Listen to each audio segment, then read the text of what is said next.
Hello friends, आज के इस वीडियो में हम क्लास 11 एनसीईआरटी हिस्ट्री का जो चैप्टर नंबर 1 है इसको हम पढ़ेंगे। इस चैप्टर का जो नाम है लेखन कला और शहरी जीवन।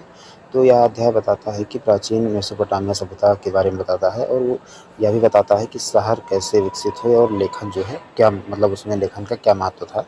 ठीक है, पहला जो टॉपिक आता है वो आता है मेसोपोटामिया क्या है।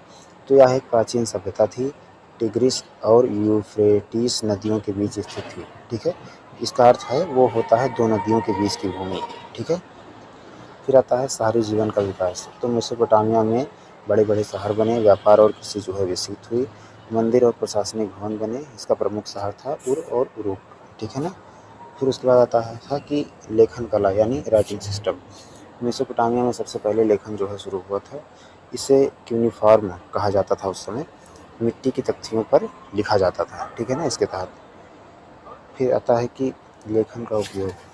तो लेखन का उपयोग उस समय किया जाता था व्यापार का हिसाब रखने के लिए, टैक्स का रिकॉर्ड रखने के लिए यानी कर का रिकॉर्ड रखने के लिए, फिर कानून और आदेश लिखने के लिए, इसके लिए भी किया जाता था। ठीक है ना। फिर आता है समाज की संरचना। तो उसमें राजा होते थे, वे पुजारी होते थे, व्यापारी होते थे, किसान और मजदूर भी होते थे। समाज जो है इन वर्गों में बटा हुआ था। फिर उसके बाद जो टॉपिक आता है वो आता है कृषि और सिंचाई। नदियों के कारण खेती जो है संभव थी उस समय। सिंचाई की व्यवस्था जो है विकसित हो मतलब हुई थी उस समय। फसल का जो उत्पादन था वो बढ़ गया था। व्यापार और अर्थव्यवस्था ये टॉपिक आता है। दूर दूर तक व्यापार होता था, धातु लकड़ी पत्थर आयात किए जाते थे, वस्तुओं का आदान प्रदान होता था। फिर आता है कानून और प्रशासन। तो कानून बनाए गए, व्यवस्था बनाए रखने के लिए नियम लागू किए गए, इससे समाज में स्थिरता आ गई। ठीक है। फिर शहरी जीवन की विशेषताएं। तो क्या विशेषताएं थी? पक्के मकान बने थे, सड़कें अच्छी थी, बाजार प्रशासनिक व्यवस्था भी काफ़ी अच्छी थी। फिर उसके बाद आता है महत्व। इसका महत्व क्या था?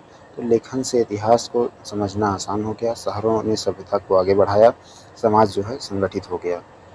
फिर इंपॉर्टेंट पॉइंट हैं इस चैप्टर से जिनको आपको विशेष रूप से याद रखना है, जैसे कि मेसोपोटामिया पहली शहरी सभ्यता थी। ठीक है, यूनिफॉर्म लेखन प्रणाली मतलब जो थी उसका नाम था, ये विकसित वहीं पे हुई थी मेसोपोटामिया में। लेखन का उपयोग व्यापार और प्रशासन में हुआ था। ठीक है, शहरों का विकास सभ्यता का जो है प्रमुख पहचान था। फिर उसके बाद जो इंपॉर्टेंट वर्ड हैं इस चैप्टर के जिनको आपको विशेष रूप से इस चैप्टर से रिलेट करके याद रखना है, जैसे कि मेसोपोटामिया, यूनिफॉर्म, शहरी जीवन, सभ्यता। तो आशा करता हूँ आपको चैप्टर अच्छा लगा होगा। अच्छा लगा हो तो वीडियो को लाइक करें और चैनल को सब्सक्राइब करें। मैं धीरे धीरे जो है आपकी एनसीईआरटी और जितनी भी मतलब गवर्नमेंट एग्जाम से संबंधित जितनी भी टॉपिक होती हैं वो क्लियर करा दूंगा। ठीक है ना। धन्यवाद।